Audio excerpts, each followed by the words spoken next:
برائے مہربانی ڈاکٹر سعید مکی کے چینل کو سبسکرائب کریں اور بیل آئیکن پہ کلک کریں۔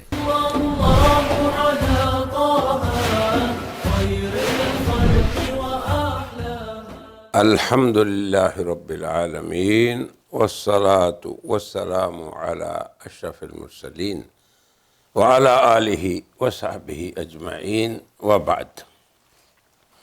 سامعین و ناظرین، آج کی اس مجلس میں میں بغیر افراط و تفریط کے اور بغیر کسی ضعیف قول کے ذکر کے شعبان کی جو لیلۃ نصف شعبان یا 15ویں شعبان جسے کہتے ہیں اس کے بارے میں کچھ عرض کروں گا۔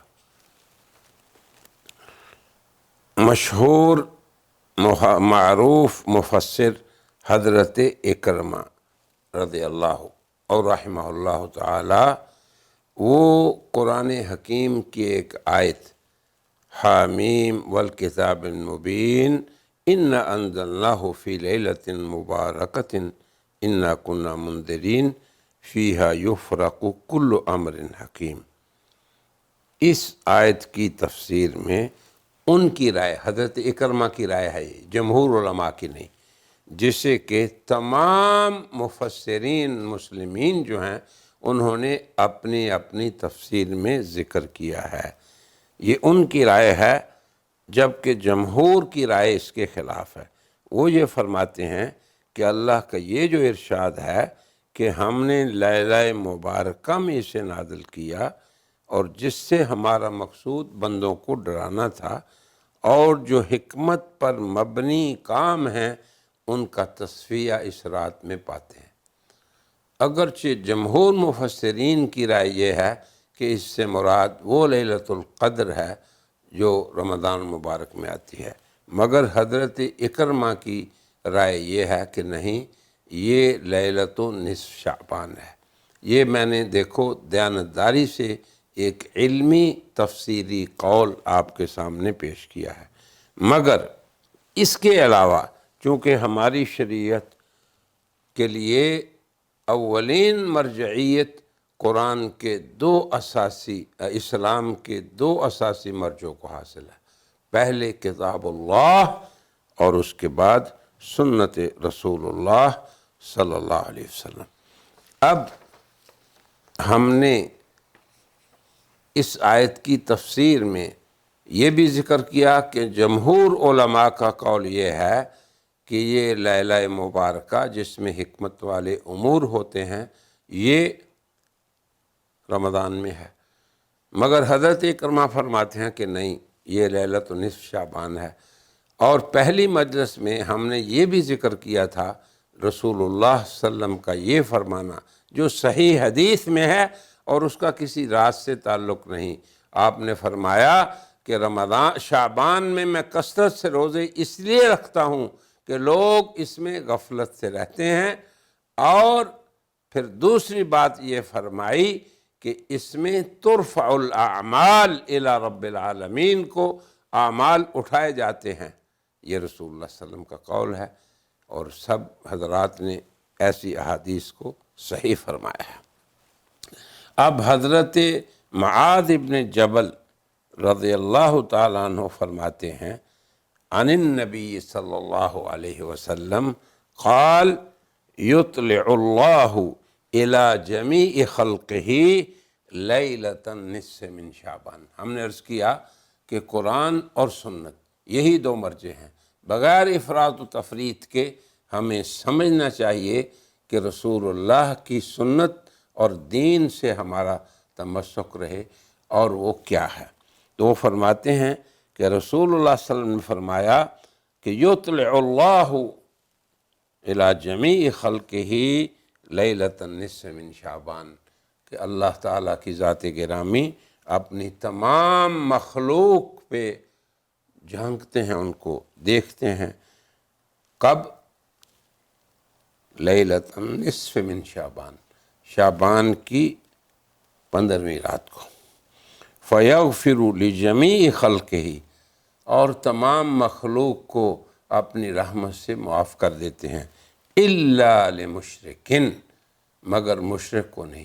اللہ کے ساتھ شرک کرنے والا اتنا رحمان و رحیم اور اقرب الیہ من حبل الورید رب ہو، اور یہ بندہ پھر بھی اس کو چھوڑ کے دوسروں سے مدد مانگے، دوسروں سے حاجت روائی کرے، دوسروں سے مشکل کشائی کا دعویٰ رکھے، او مشاہن، یا وہ جو کہ دوسروں کے لیے دل میں کینہ رکھے، بغض رکھے، دشمنی رکھے۔ اب آپ دیکھیں، اللہ کے ساتھ بے وفائی یہ ہے کہ اس وحدہ لا شریک کو چھوڑ کے کسی غیر کو اپنا حاجت روا اور مشکل بنا لے، اور بندوں کے ساتھ یہ ہے کہ وہ بندوں کو اللہ کی قسمت پہ راضی ہونے کی بجائے ان کے لیے دل میں بغض رکھے، دشمنی رکھے، عداوت رکھے، شاہنہ رکھے۔ یہ حدیث رواہ الطبرانی وابن حبان فی صحیحہ۔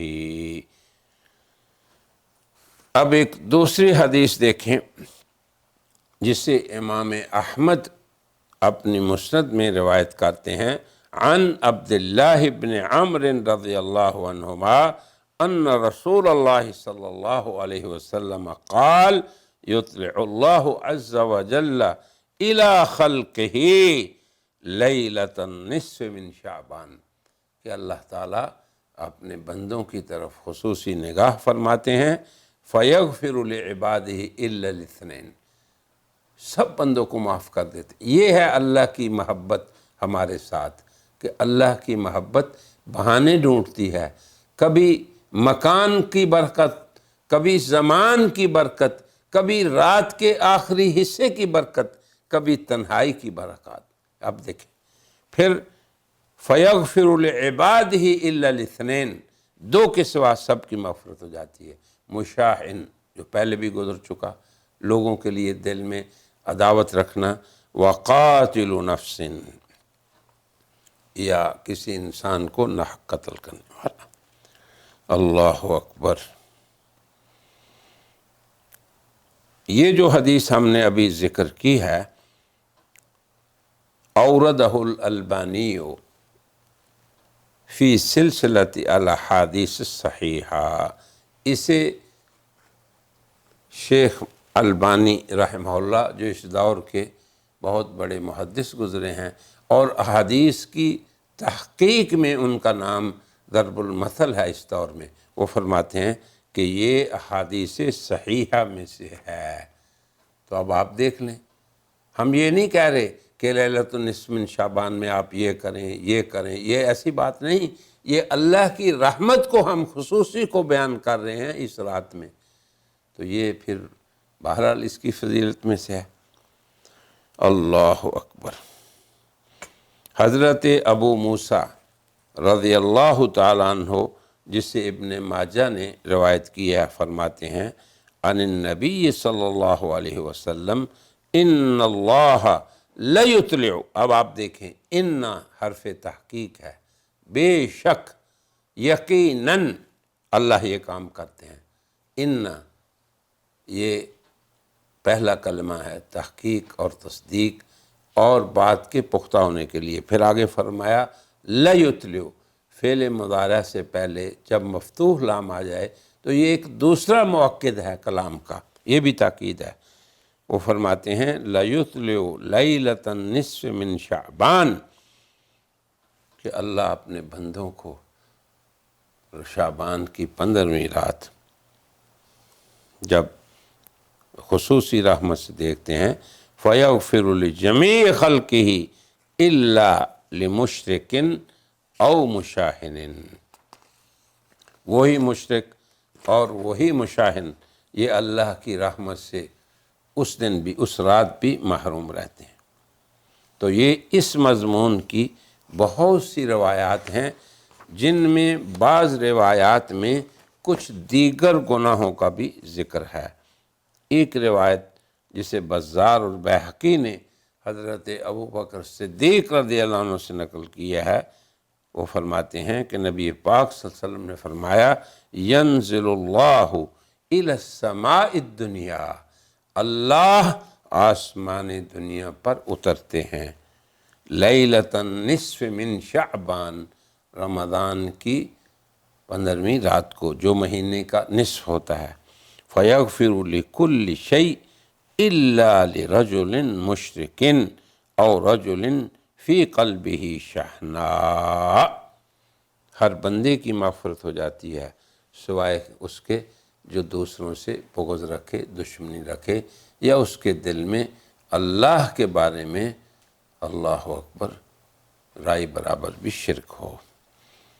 اس معنی میں بہت سی احادیث، حضرت عوف بن مالک سے بھی یہی حدیث مروی ہے، یطلع اللہ تبارک و تعالی علی خلقہ لیلۃ النصف من شعبان فیغفر لہم کلہم، سب کو معاف کر دیں سوائے مشرک اور مشاہن کے۔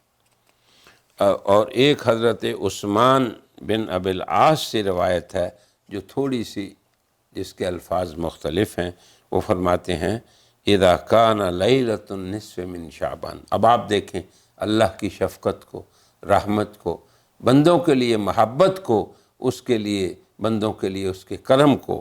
اذا کان لیلۃ النصف من شعبان فاذا مناد، تو ایک پکارنے والا پکارتا ہے جس کو اہل ایمان اپنے ایمان کی وجہ سے جس پہ یقین کرتے ہیں، حل من مستغفر، اے بندو تم میں سے کوئی ہے جو مجھ سے مغفرت طلب کرے، فاغفر اللہ، کہ میں اسے بخش دوں۔ حل من سائل، کیا تم میں کوئی ہے جو سائل ہو تو میں اسے اس کا سوال دے دوں۔ تو بندے یہ آسان راستہ کیوں نہیں اختیار کرتے؟ کیوں مخلوق کی طرف بھاگتے ہیں؟ کیوں غیر اللہ کی طرف بھاگتے ہیں؟ فلا يسأل احد الا اعطی، کوئی شخص، کوئی مجھ سے سوال کرے۔ اب آپ دیکھیں، آپ اپنے لیے، اپنے گھر والوں کے لیے، اپنے بچوں کے لیے، اپنے وطن کے لیے، اپنی دنیا کے لیے، اپنی امت کے لیے، اپنی دنیا کے لیے، اپنی آخرت کے لیے اندازہ کر لیں اس کریم کے کرم کا کتنی وسعت ہے۔ وسعت رحمتی کل شیء، اس کی رحمت ہر چیز پہ وسیع ہے۔ تو فرمایا کہ کوئی شخص مجھ سے کوئی سوال کرے میں اسے پورا کروں، الا زانیۃ بفرجہا، سوائے اس بدکار عورت کے جو زناکاری کرے، او مشرکین، یا وہ بندہ جو شرک کرے۔ حضرت عائشہ رضی اللہ عنہ سے ایک روایت ہے، کہتی ہیں فقدت رسول اللہ صلی اللہ علیہ وسلم ذات لیلۃ، ایک رات میں نے رسول اللہ صلی اللہ علیہ وسلم کو نہ پایا، فخرجت اطلبہ، تو میں آپ کی تلاش میں نکلی، فاذا هو بالبقیع رافعا رأسہ الی السماء، آپ بقیع میں یہ دعا فرما رہے تھے اور آسمان کی طرف آپ کا چہرہ مبارک تھا، سر اٹھایا ہوا تھا۔ یا عائشہ، تو پھر مجھے پوچھا، عائشہ اکنت تخافین ان یحیف اللہ علیک ورسولہ، کیا تم یہ سمجھتی ہو کہ اللہ اور اس کا رسول تم پہ ظلم کر سکتا ہے؟ تو آپ نے فرمایا ما بی من ذلک، ایسی بات نہیں، ولکنی ظننت انک اتیت بعض نسائک، مگر مجھے یہ خیال ہوا کہ آپ کہیں کسی اپنے ازواج مطہرات کے پاس گئے ہیں۔ پھر آگے سنیں، یہ ہمارا استدلال ہے اس قول سے، ان اللہ عز وجل ینزل لیلۃ النصف من شعبان الی السماء الدنیا، اللہ تعالیٰ کی ذات گرامی شعبان کی نصف رات کو، اس مہینے کی نصف کو آسمان دنیا پر اترتے ہیں، فیغفر لاکثر من عدد شعر غنم کلب، کہ اس سے زیادہ جو بنی کلب کی بکریوں سے بھی زیادہ کی مغفرت کرتے ہیں۔ ایک اور حدیث میں حضرت عائشہ سے روایت ہے کہ آپ نے فرمایا، رسول اللہ صلی اللہ علیہ وسلم فرماتے ہیں، جبریل علیہ السلام میرے پاس آئے اور فرمایا ہذہ لیلۃ النصف من شعبان وللہ اتقا، کہ اللہ تعالیٰ اس رات کو بندوں کو آزاد کرتے ہیں بعدد شعور غنم کلب، بنی کلب کی بکریوں کے بال جتنے، ولا ينظر اللہ فیہا، پھر اللہ نظر رحمت نہیں فرماتے۔ اب آپ دیکھیں کس قدر بدقسمت وہ لوگ ہیں۔ اللہ تعالی ہمیں خوش قسمت بندوں سے بنائے اور ان بدقسمت بندوں سے نہ بنائے۔ فرمایا کہ مشرک کو نہیں دیکھتے اور دوسروں کے لیے دل میں بغض اور کینہ اور حسد رکھنے والوں کو نہیں دیکھتے۔ وَلَا إِلَىٰ قَاطِعِ رَحْمٍ، جو رشتہ داروں کی رشتوں کو توڑتا ہے، قطع تعلق کرتا ہے۔ وَلَا إِلَىٰ مُسْبِلٍ، جو اپنے ازار کو یا اپنے کپڑے کو، پاجامے کو، شلوار کو لمبا کرتا ہے حتیٰ کہ گھٹنوں کے نیچے تک پہنچ جائے۔ وَلَا إِلَىٰ عَاقٍ لِوَالِدَيْهِ، یا اپنے والدین کا نافرمان ہو۔ وَلَا إِلَىٰ مُدْمِنِ خَمْرٍ، یا وہ شراب کا عادی ہو۔ اب یہ وہ برائیاں ہیں کہ اس مبارک وقت میں اللہ رحمان الرحیم کی رحمت سے یہ لوگ محروم ہوں گے۔ کون سے؟ مشرک، مشاہن، شرک کرنے والا، دوسروں کے لیے دل میں دشمنی رکھنے والا، اور رشتہ داروں سے قطع تعلق کرنے والا، اور اپنے کپڑے کو لمبا کرنے والا، ٹخنوں کو چھپانے والا، والدین سے عاق اور شراب کا عادی۔ تو اللہ تبارک و تعالی سے میری دعا ہے کہ یہ تمام احادیث ہیں، بلکہ اس کے علاوہ اور بھی احادیث ہیں۔ ہم نے صرف اس لیے یہ چیز ذکر کی ہے کہ ہم یہ نہیں چاہتے کہ ہم یہ کہیں آپ کو کہ لوگوں کو آپ اس رات کے لیے جمع کریں، کوئی ایسی بات نہیں، یا اس رات کے لیے کوئی خاص اعمال ہیں جو مقرر کیے گئے ہیں، یہ بھی ایسی چیز نہیں ہے، یا اپنی طرف سے آپ بدعات اور خرافات بنا کے اور اس رات کو رنگ رلیوں میں گزاریں، معاف کیجئے گا۔ مگر اس بات میں کوئی شک نہیں کہ رسول اللہ صلی اللہ علیہ وسلم نے اللہ تعالیٰ کی خصوصی مغفرت اور خصوصی نزول کی خبر دی ہے، اور پھر اللہ کی رحمت پکار رہی ہے کہ اے بندو آؤ مجھ سے مانگ لو اور میں تمہاری حاجات کو پورا کروں۔ اب اس میں کسی کو کیا قباحت ہے؟ اگر اللہ دینا چاہتے ہیں تو آپ کیوں اللہ کی رحمت کے درمیان رکاوٹ بنتے ہیں؟ اس کے اندر جو ہم نے چیزیں بیان کی ہیں خالص علمی ہیں، اور نہ کوئی افراط نہ کوئی تفریط۔ اور پھر یہ بھی یاد رکھیں کہ جو شخص اپنے رسول کی سنتوں کو تلاش کرے گا پھر وہ ایسے ہی ہے جس طرح کہ اس نے جاہلیت کے دور سے رسول اللہ کی طرف ہجرت کی۔ تو دنیا کبھی جاہلیت قدیمہ میں تھی اور آج دنیا جاہلیت جدیدہ میں ہے۔ آج کتنی چیزیں ہیں جو ہمیں مشغول کرتی ہیں ہمارے رب سے، رب کریم سے۔ ساری رات بچے موبائل کے اندر گزار دیتے ہیں، ساری رات ان وسائل اتصال پہ اور اخبار پہ اور خبروں پہ بیٹھے رہتے ہیں، ساری رات غفلت میں گزار دیتے ہیں۔ تو اگر اللہ کے بندے رسول اللہ کی سنتوں کو تلاش کریں کہ رسول اللہ صلی اللہ علیہ وسلم ان ایام میں اکثر روزہ رکھا کرتے تھے، اور پھر ہر رات اور رات کا آخری حصہ ہر رات کا، اور پھر 15ویں رات ویسے بھی ایام بیض میں بھی آتی ہے۔ تو اگر کوئی شخص ان راتوں میں انفرادی طور پہ اللہ کرتا ہے، اللہ کو یاد کرتا ہے، قرآن کی تلاوت کرتا ہے، اللہ سے مغفرت مانگتا ہے، اللہ سے جنت مانگتا ہے، اللہ سے اپنی دنیاوی حاجات کا سوال کرتا ہے، تو یہ بھی مستقل اللہ سے سوال اللہ کے قرب کا ذریعہ ہے، اور جناب رسول اللہ صلی اللہ علیہ وسلم کی طرف ہجرت ہے۔ ہم رسول اللہ کی سنتوں کو تلاش کریں رجب میں، شعبان میں یا پھر رمضان میں، یہی ہماری وہ ہجرت ہے۔ اور اصل 2 ہجرتیں ہیں، ایک یہ کہ آپ ایک وطن سے دوسرے وطن میں چلے جائیں، اور دوسری عظیم ہجرت یہ ہے کہ آپ اپنے جاہلیت کے ماحول کو، چاہے وہ قدیم جاہلیت ہو یا جدید، چھوڑ کر جناب رسول اللہ صلی اللہ علیہ وسلم کی سیرت مطہرہ کی طرف چلے جائیں۔ اور یہ چند میں نے آپ صلی اللہ علیہ وسلم کی تعلیمات اور آپ کی سیرت کے چند پہلوؤں کو واضح کیا ہے۔